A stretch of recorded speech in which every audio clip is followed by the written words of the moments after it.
Every 68 seconds, someone is sexually assaulted in this country. Is there a way to protect yourself before an assault? You woke up with somebody in your bed on top of you. The way that the police acted, I thought that I had done something wrong. My stalker found me on social media. She was pretty much stalking me every day in person. The first officer I spoke to laughed. He was like, "You're getting stalked?" Is just saying no enough?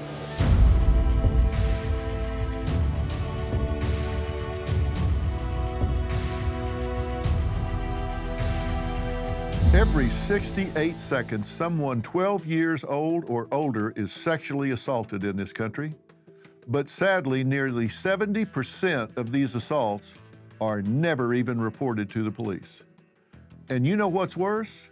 Even when someone does come forward, they rarely get justice because the incarceration rate of these violent perpetrators is less than 3%. So what offers the most protection when you feel you really need it? Is just saying no enough? What about obtaining a restraining order? Tonight, we'll start with Julianne's story. She was sound asleep in her home when an intruder broke in. The evening I was sexually assaulted was very traumatizing. It was around 2:30 or 3 in the morning. I woke up and there was a man on top of me. I started screaming. My roommate was tied up and could hear me screaming. My life was never the same after that night because it happened in my home, in my bed, when I was asleep. I never sleep well again. I wake up soaked in sweat and having nightmares every night. The one place you're supposed to feel safest is your home. And when that's taken away from you, where do you feel safe? It changes you in ways that you wouldn't expect. I always want to have a certain amount of light at all times. There's never a feeling of safety. From the night it happened, I started staying with a friend of mine, and I was never alone. I don't go anywhere after dark. Even though my assault happened in my home, I know a lot of women that have been assaulted because they went out alone and a man saw them as a target and drugged them. I am constantly thinking about protecting myself. Looking in the back seat, carrying a weapon on your keychain, doing the self-defense classes. Think what you're wearing, like, can I be strangled with this? Analyzing where I am, what's around me, where the escape route is. I have to be seated a certain way. I don't like crowds. I used to be fun. I don't have relationships with men anymore. I removed any chance of ever having children because I would rather never, ever have a child than have a rapist's baby. I'll never get married because I don't trust men. Julianne, thank you for being here. And I don't mean just thank you for being here. I mean, thank you for choosing to be here and talk about this because it would be a lot easier not to, wouldn't it? Yeah. Why did you decide to do this? I think that this is a topic that really needs to be brought to light because there's so much that people don't know about how the criminal justice system treats women. I just think it's really important that we start discussing this on a broader scale. I don't think it's healthy to ask someone that's been through what you've been through to relive the details of something, but I'm not going to ask you to do that now. I appreciate that. But what I do want to talk about is how you felt after the fact. At some point, the event itself ended, but the trauma just began. Correct. I think initially I was really in denial in a very strange way where because you're asleep. So you kind of hope maybe it's a dream and that it's not really happening. But even that night at the hospital, I was like, maybe this didn't happen. Maybe, and it's very strange, you know, psychologically you have this cognitive dissonance, right? Yeah, exactly. Of like, your bed's the safe place, your home is your safe place, you know? And it had been a really chill evening. My roommate and I played some music, you know, we went to bed, and then you wake up with this violent attack. And, you know, she was screaming, I was screaming. She was tied up in her room, so she couldn't help me. But then when the police came in, they kicked down the door. They were screaming and yelling at us. They pointed guns at us. They wouldn't let me put clothes on. I was like just in a robe. They made me go to the hospital without clothes, which was completely unnecessary. They acted like they were really angry to be there. So because of the way the situation escalated and the way that the police acted, I thought that I had done something wrong. Maybe I did mess up. Like, what did I do? I didn't understand why they were treating me that way. You know, just like, well, why do you live in this neighborhood? You know, well, why did you walk home? What were you wearing? Were you offended by the question Yes. in the moment? Yes. I told them what I was wearing. I said, but I don't know why that would matter. It didn't feel like they were asking me because they wanted to investigate. It felt very much like, we're asking you because what did you do to bring this on? I would not be stupid enough to ever tell you I know how you feel. I will tell you I've talked to a lot of sexual assault survivors, and one of the things they've told me after the fact is that one of their reactions was to kind of knee-jerk run from their femininity, try to hide it. Did you have that reaction? Oh, God, yeah. I just pushed it down.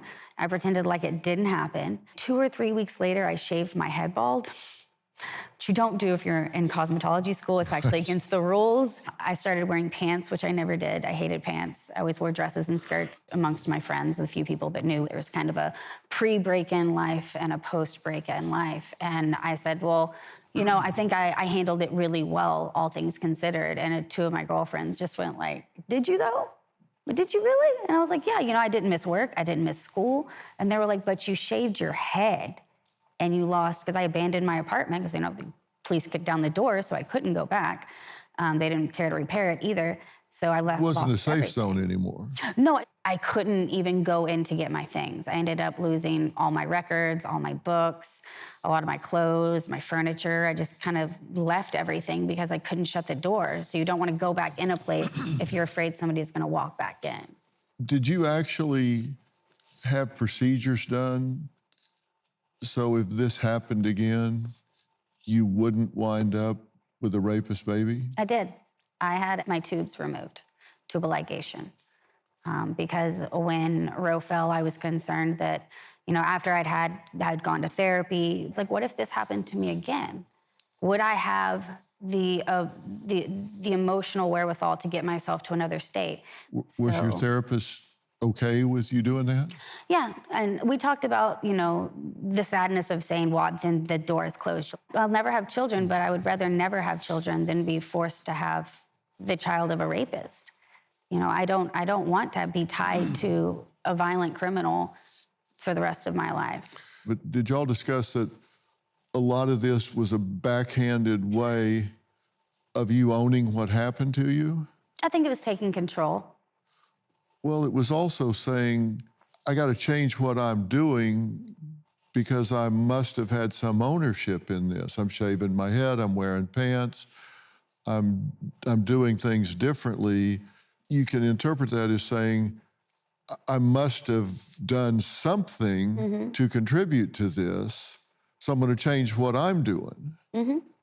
Well, on a scale of 1 to 10, if 10 was you had as full a recovery as could ever be expected from something like this, where would you place yourself today?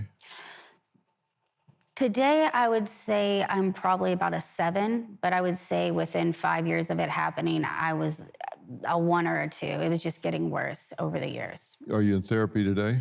Yes. Same therapist? Different therapist.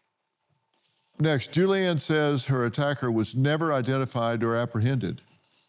So whoever did this to her could very well be walking free among us. There wasn't the best investigation done at the time. We'll talk about all that after the break. When my sleep was off, it felt like I couldn't show up as my best self. That's why I'm so excited to share something that makes a real difference. Beam's Dream Powder. Beam is proudly founded in America and run by people who share our values, hard work and integrity, and delivering results. It's a science-backed, healthy nighttime blend packed with ingredients shown to improve sleep, so you can wake up refreshed and ready to take on the day. Dream is made with a powerful blend of all natural ingredients, reishi, magnesium, L-theanine, apigenin, and melatonin. Beam has already improved over 17.5 million nights of sleep, helping people across the country wake up and feel their best. Here's the deal. Beam is giving my listeners the ultimate Patriot discount of 40% off. Try their best-selling Dream Powder and get up to 40% off for a limited time. Go to shopbeam.com/Dr. Phil and use code Dr. Phil at checkout. That's shopbeam.com/Dr. Phil and use code Dr. Phil for up to 40% off. Support an American company, invest in yourself, and start getting your best sleep tonight. Life is full of surprises, and emergencies often strike when we least expect them. But preparation is key, and that's where Jace Case comes in. With Jace Case, you'll have essential emergency prescription medications right at your fingertips, ready when you need them most. Whether it's an unexpected illness or a travel mishap, having the right meds on hand can turn a potential crisis into just a minor inconvenience. Don't let the unexpected catch you off guard. Jace Case gives you peace of mind so you can tackle life surprises with confidence. Be ready. Take charge today. Head over to jace.com. That's JASE.com. And when you check out, use the code PHIL, spelled PHIL, to get a discount on your order and to have the right meds on hand the moment you need them. You know, you hear sometimes people say, brave survivors, but when you have someone that's been through what she's been through, and they have the resolve and the commitment to get out of their pattern, get out of their life, go on in front of millions of people and talk about something that they've spent a lot of time trying to put in their rearview mirror. When something like that happens, does that bring all of this alive for you again? Absolutely. Because like most women, I read a lot, or went through a period where I read a lot of true crime. And what we do know about men that commit sexual assault, that rape women, is that they are habitual and that oftentimes it leads to more and more serious crimes. If they start fearing getting caught, that's when they start killing women. And when you see these things reoccur, which as we say, they occur every 68 seconds, so it's in the media, you can never escape from it, reminders of it. Julianne says this monster remains free to offend again because the police failed her in every possible way. Take a look. The night of the assault, when the police broke in, they were very aggressive. They busted down the door, screaming, yelling, guns pulled out, guns drawn at us, and they wouldn't let me put on clothes. The police there seemed irritated and angry, and like they just really didn't want to be there. And they didn't fingerprint, they didn't collect evidence, they didn't do anything. They asked me why I walked home, what I was wearing when I walked home. It's the only crime where you can say, well, maybe you're lying, maybe you deserved it. There's always this shame. I gave my statement. They said, if we find something, we'll let you know. They didn't want me calling them. Later, I found out that they had DNA evidence, and they just never bothered to let me know. I just want the criminal justice system to start treating this horrible, sexually violent crime like a crime. That's a person's life that is irrevocably damaged and destroyed, and it needs to be taken seriously. Now, you have filed a lawsuit against the police department for how they handled or mishandled this case more accurately. And by the way, we reached out to them for a statement, and as of this taping, they haven't responded, although they've had adequate time to do so. What do you allege in your lawsuit, generally speaking? It was a class action lawsuit, and we alleged that we were discriminated against due to our gender, because the only prosecution that had occurred in years would be a man against a man. Every time it was a man against a woman, a man raping a woman, no conviction. They had the DNA backlog and then the defunct DNA lab because they let everything mold and they weren't testing anything. Then they were using what was called exceptional clearance. It's a tactic used by the FBI. Let's say, it's a mob case and the key witness is murdered. It's going to be exceptional clearance because they can no longer continue to pursue the case. They were using that to clear cases to keep their case clearance low. And when you take into consideration that the police told me, if you don't know who he is, we can't really help you. Then if I know him, it's not a crime. If I don't know him, you can't help me. So we're just gonna let this continue to occur. And I realized, there are thousands of young women on the street every Friday, Saturday night, every night of the week, and they're getting drugged and they're having their lives destroyed, and we have to do something. You settled the lawsuit, and a public apology was issued. Did you feel some sense of justice, some sense of vindication? I did. I'm not saying it made it okay. Nothing's going to make it okay. Yeah, from when I first started my advocacy, I was with a group, and I remember coming into our first meeting and saying, this is what happened, and telling them, no, you don't understand just how bad this is. How bad the police, they kicked down my door and left me with no place to live. I'm a petite woman, it's not like I'm gonna be out there defending myself. But this was my way of defending myself. And they pretty much told me, you gotta take it down 10 notches, Julianne. No one's gonna believe this. They're not gonna believe how bad it was. And then, of course, later in the lawsuit, we get my police report. They had DNA evidence. They never called me back. They never tested it. They never ran it through the system? No. And have they now? They closed my case.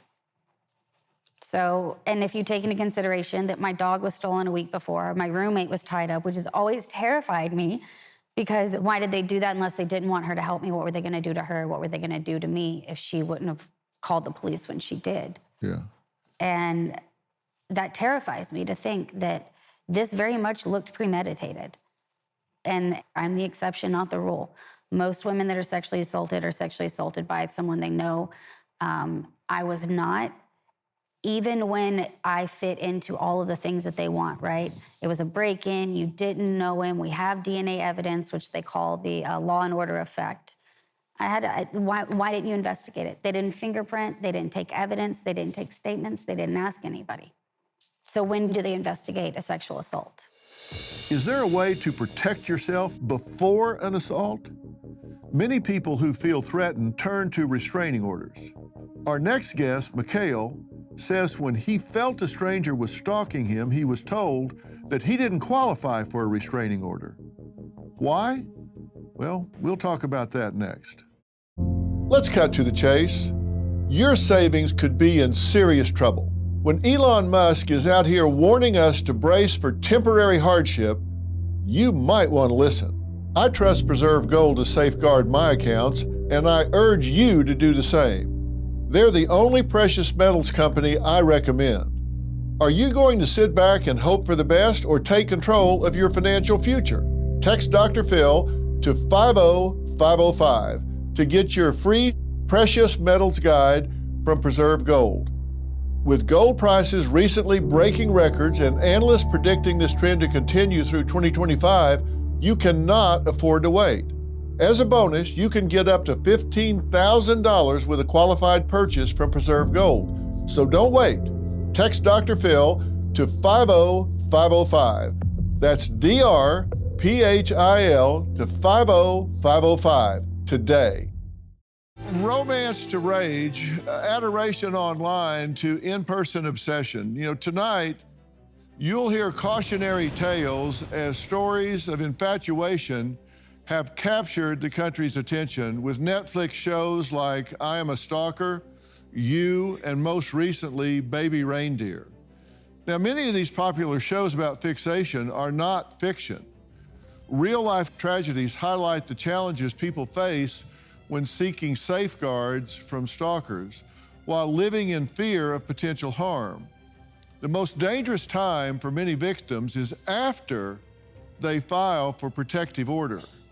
And studies found the violation rate was 40 to 50%. Mikhail says, what started as a simple DM from a female stranger has become much more alarming. She's been stalking him for 2 years now. He wants an order of protection, but says as a man and fitness trainer, He's not being taken seriously. Take a look. My stalker found me on social media. A year later, she was pretty much stalking me every day in person. And now we're here 2 years later, and she's still stalking me. I was living in Indiana, and I got a message request. She started just going crazy with the messages. At that point, I blocked her. I announced online that I was moving to Houston to help my friend open her gym. At my grand opening for my gym, this woman approaches. Once she tells me her name, I'm like, oh my God, it's her. I was leaving the gym one night and I saw a white car following me. You wanted to know what side of town I stay on, so you followed me home. She was just leaving notes on my car saying that she was my stalker. We were meant to be together, that God sent her to stalk me. Are you reading it? I'm not reading it. The most bizarre thing she left, it's probably the food. That was probably opened and poisoned. It's kind of difficult because she hasn't actually done anything illegal. I tried to get a restraining order. They said that I had to have been in a relationship with her. They told me that they couldn't arrest her because she hadn't broken the law. Pause. You're not welcome to be my It friend. don't matter. We've never had a conversation And you're out not loud. going to. My stalker has showed up at my job upwards of 20, 30 times. Bro, she's back. My stalker showed up to my school almost every day for 2 months straight. Why do you know what school I go to and why do you know my schedule? Have we And ever you keep doing this? have we ever locked eyes before? My stalker has left probably about 50 things on my car. Notes, coupons, food, pictures. I definitely feel like I'm trapped in a corner. You've been very clear. I don't want to deal with you. Go away, leave me alone. You've been very clear. Absolutely. Yeah, I felt the need to be polite at the beginning. Being who I am, that's just who I am. But after a while, I just had to. Be clear. You say you've had problems with people don't take it as seriously. It's like, you're a guy, she's a girl, come on, quit whining, get over yourself, move on. They don't take this seriously. Right. For every 100 men that commit intimate partner violence, there are 75 women that do it. So people don't realize it, but it goes back the other way. You can be in danger in this situation. You realize that, right? Absolutely. But they're not taking you seriously when you bring this to the court. When you talk to police about it, they're like, yeah, come on. What are they telling you? Initially, the first officer I spoke to laughed. He was like, "You're getting stalked. She's stalking you, not the other way around." So that was very frustrating. They also said that since we had no relationship with each other, we weren't roommates, we weren't family, I couldn't get a protective order. And then you moved cities, right? Yes. And when you moved cities, what happened? I moved to Houston about a year and a half ago, and then she moved to Houston. From where? California. Yeah, that's pretty far. Yeah, to say the least. We were able to track down Asia, and she spoke candidly with us about her connection to Michael. We did a tape with her, which I was glad that she was willing to do, but I didn't want her here. I didn't want to put her in the same room with you. Let's listen to that tape. I met Michael off of Instagram. I sent him an email. I said, hey, do you want to work out together? And he was like, I'm moving. So I just started emailing him back to back. And he got to Houston and was like, if anybody has ever contacted me, let me know. I'm going to be in town.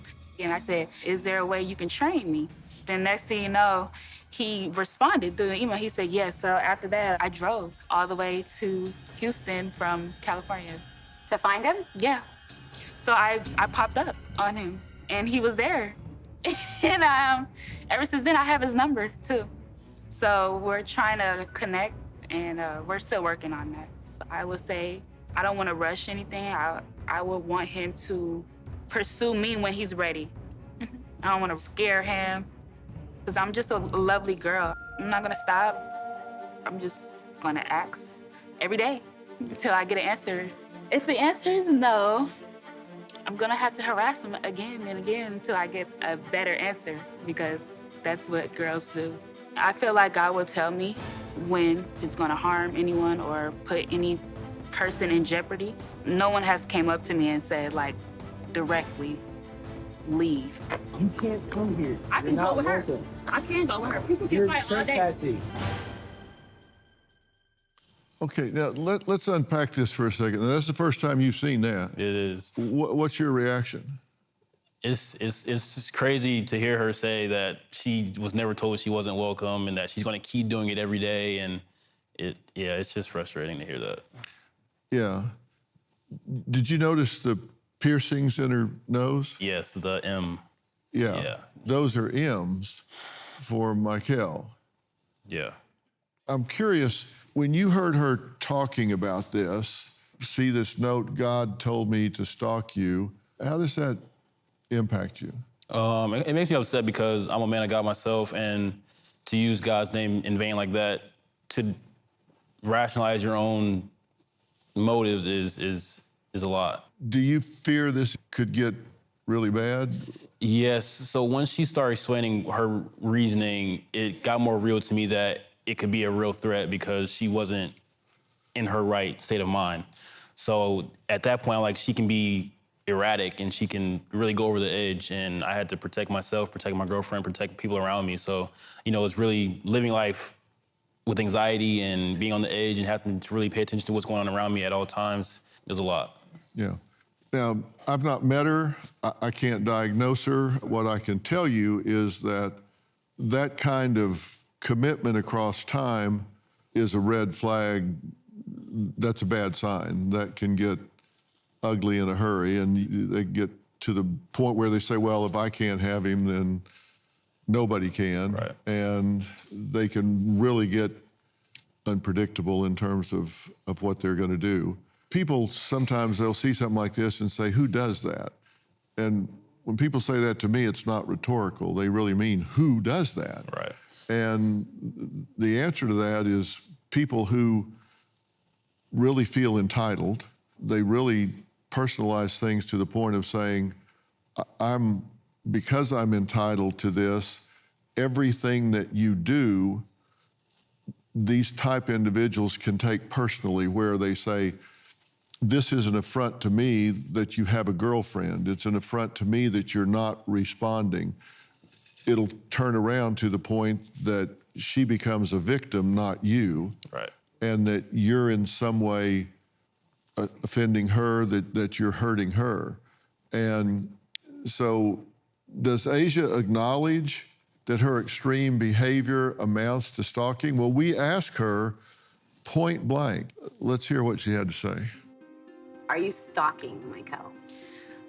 Okay, so I was last year, but I stopped. I used to check up on him, and then I kind of like forgot about him.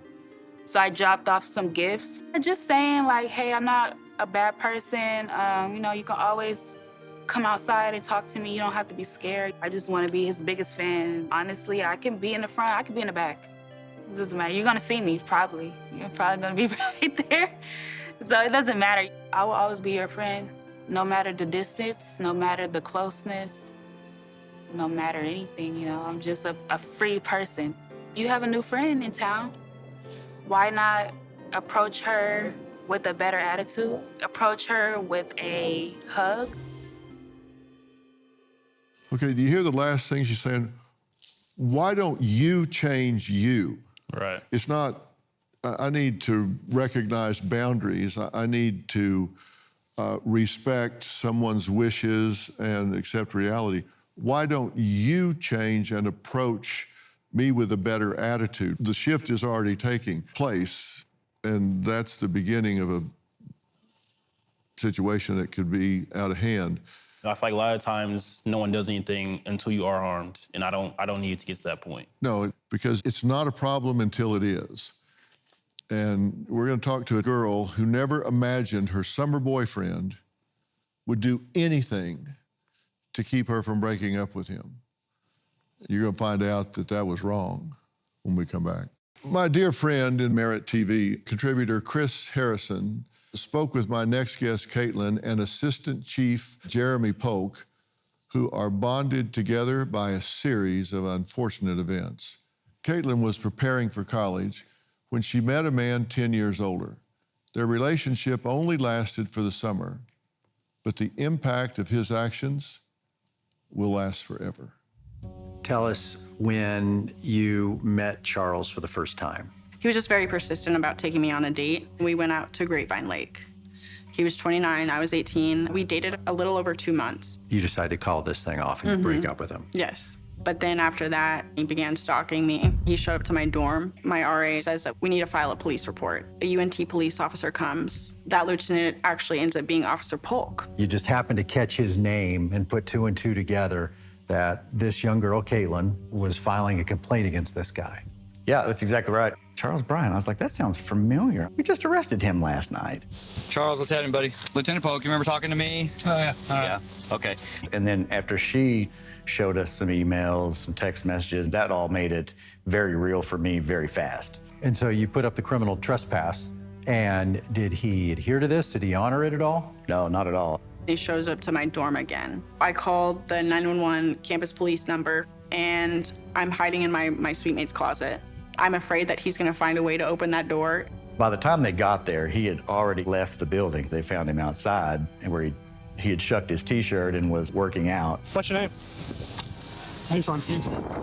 Even after this arrest, he's still corresponding with you. It's not stopped. Nonstop. I said that we were going to pursue a stalking case if you didn't stop trying to contact her. So after we look at all these messages and we charged him with stalking, I just figured we're gonna go arrest him as fast as we can. I said, every text message, every phone call, every email, I will use that to get a new warrant written and have you arrested again. Until you're just so far buried in this, you're never gonna get out of it. Now, one of the reasons that we're talking about this tonight is you've heard me say that in these kind of stories, there are a number of stakeholders. You've got the victims, you've got police officers, you've got prosecutors, you've got judges, you've got jailers who often run the jail and make decisions about how long and under what circumstances they release people. And we have to use common sense about who's released and who's not. And we're putting violent offenders on the street sometimes when we've got police officers that are doing their jobs. They're getting people off the street, they're turning them in, and they're back out on the street way too soon. Now, in this situation, Caitlin, you dated this individual for the summer. Yes, right? about 2.5 months. And what caused it to end? I started to see some warning signs, some red flags that he wasn't a good man. Too controlling? Too controlling, manipulative, just a little wrong in the head. I thought he should be a little more matured than what he was, especially for being 29. Mm-hmm. And so you thought, yeah, I just need to ease out of this. Yeah. August 23rd of 2016, Caitlin writes, look, just leave me alone. I don't want to talk to you.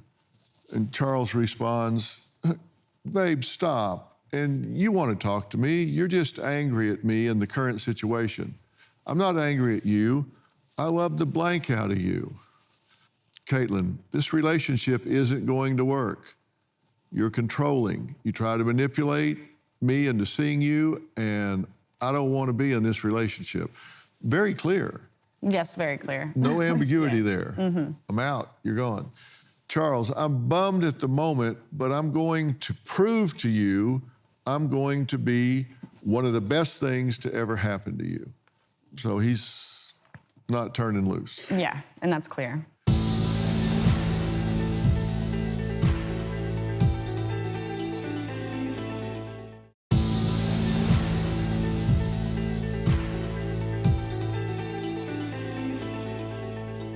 As extreme as Charles' behavior was, it was no comparison to what he did next. But it turns out there was a murder. The body was found at Lake Grapevine. Caitlin's hometown. Charles and Caitlin, I think, had spent some time at Grapevine Lake. Somebody called, it was the detective working that case. The first thing he said to me was, Charles Bryan is our suspect in this Grapevine Lake murder. And I just was like, what? So Officer Polk arrests him for stalking, and then he's released 48 hours later. He goes up to Denton, where he meets Jackie Vandergriff. The next day, her body is found at Grapevine Lake. So Charles came to town looking for you and murders her. Yes. An innocent woman. He didn't just dismember her body either. He cut out her heart, cut off her face, and just, what does that mean? I don't know. But the fact that he dumped her body at Grapevine Lake, it felt like it was a message to me. Well, and that protective order may have actually saved Caitlin's life. And that's exactly what they're for. It gives us the power to arrest someone which we otherwise wouldn't have had that power. You pieced this together really fast. It was a wild sequence of events because I had actually met Charles the night before she ever called us for the first time. And because I was just driving down a road, stopped him for traffic violations, and then we ended up actually stopping next to her residence hall. And I didn't think anything of that at the time. That was just a routine interaction until I heard his name the next day when Caitlin called us. Wow. So what made you call the next day? He showed up to my dorm. I hadn't given him prior information as to where that dorm location was. So when I get a knock at the door, I've got some girls in the room. I open the door and I see it's him. And I'm completely stunned. And I just sent him a text and I said that this is over, and I was very clear about it. And that's when I had to make a police report, as advised by my RA. I didn't really want to, but I'm so glad we did. It's honestly crazy how the pieces just like fell into place. And that's when Officer Polk connected the dots that I was being stalked before I knew I was being stalked. And people always say, well, what's a point in getting a TRO or whatever, temporary restraining or whatever? People stab right through the paper, they'll shoot right through the paper, it doesn't matter. It does matter because it's in the system. It takes a lot of steps out of the process if you pick up the phone and call, because all of that's already adjudicated, right?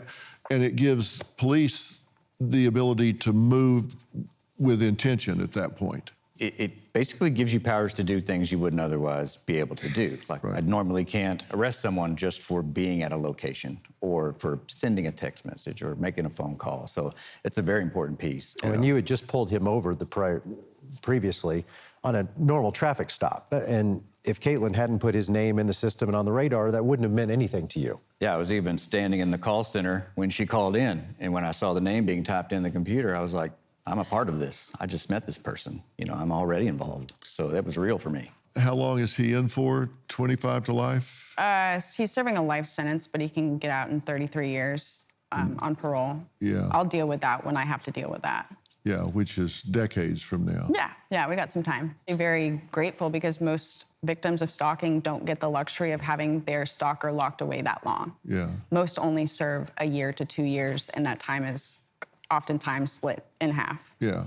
And Mikhail, you see my point about saying these things can go south.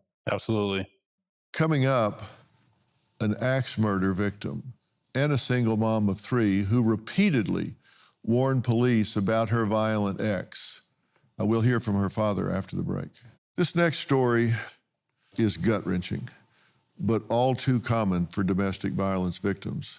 Now, Chris Harrison sat down with Jerry, a grieving parent whose daughter was murdered in an axe attack, allegedly by her youngest child's father years after getting a protective order. Take a look. Tell me about your daughter, Julie. She was my 3rd child, the youngest. She was a very good mother. Around 2018, she ran into Mr. DeWitt. They started to pursue a relationship. On a Saturday afternoon, she came home and he wound up throwing a playpen at her, and she required 5 staples in her head. 2019, she got a restraining order against him. Mid-November 2022, he sent her 200 texts. The texts were very threatening and hostile. That was a violation of the restraining order. He did enough that he should have been arrested, and 5 days later, he left his parents' house, grabbed an axe, got into a rideshare vehicle, drove for an hour to where my daughter lives, walked into the house, and struck her with the axe and killed her. To this day, I have nightmares about the last 5 minutes of her life. I just can't stop thinking of that and what she must have gone through. There was a failure. There are crazy and horrible, horrific things are going to happen, but when they don't have to, that hurts the most, yes. She did everything right. She went above and beyond to try and be her own advocate. It sounds like She didn't find an advocate that was standing behind her in the judicial system. They didn't follow through on it, and that is something that we're hoping to get some clarity on. She was let down by the system. This did not have to happen. This did not have to happen. I'm back with Father Jerry and their family attorney, Michael Rosnick. It's so good to meet you, and I'm so sorry for the circumstances. Thank you, Dr. Phil. This was on the radar. This wasn't something that came out of nowhere. No, it's a lot of what was spoken about earlier. My daughter did take advantage of. She did do all the right things. However, I want to say the system failed, but the system is only as good as the components in it, and I think it's more or less some of the components didn't work. Respectfully, we feel this is a case of civil wrongdoing. It's clear-cut. This was a preventable tragedy. You say that an officer never resubmitted the warrant for processing. That's correct. He completed it, submitted it to the state's attorney. The state's attorney handed it back to him for some clarity, and it's unclear at this stage what happened to it after that.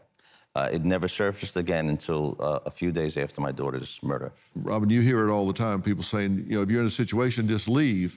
And your comment is, no, you don't just leave. You got to have a plan to leave safely, right? That's correct. You can't just leave, because that's the most dangerous time in your life when you're with an abuser. You have to plan ahead. You have to be very careful about leaving.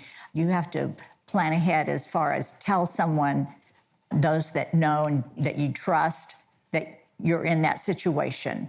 Then you have to have a plan, and you have to tell others of your plan. You have to have a place to go. You have to have a bag packed, especially if you have children. You have to have familiar toys. You have to have clothes.